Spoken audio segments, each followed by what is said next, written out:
Aquests beneficis són obra i mèrit de la plantilla de l'entitat, que en moments de manteniment dels interessos en mínims hem estat capaços de continuar aconseguint màxims històrics en els beneficis amb una excel·lent labor professional i un titànic esforç comercial.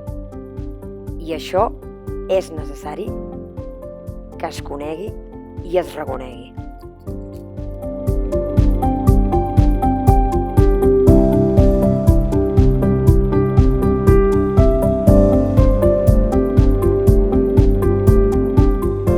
Per a la plantilla, la negociació col·lectiva és molt important per a portar a bon terme acords que solventin allò que ens preocupa. I insistim que, amb els beneficis actuals, ara toca ser generosos amb la plantilla en la negociació del conveni.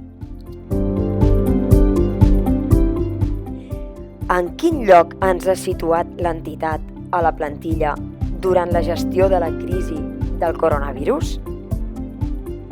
La plantilla de CaixaBank seguim sense trobar coherència entre les accions de l'entitat i les boniques paraules que ens dediquen en aquesta junta. L'últim exemple ha estat la gestió del coronavirus a l'empresa. La responsabilitat social no és simplement aplicar beneficis a l'obra social que tenim. És també protegir i cuidar a la plantilla i a la societat, especialment ara. Tots i cada un dels professionals que treballem a CaixaBank hem donat el millor de nosaltres per col·laborar en aquests moments, que és quan fem més falta.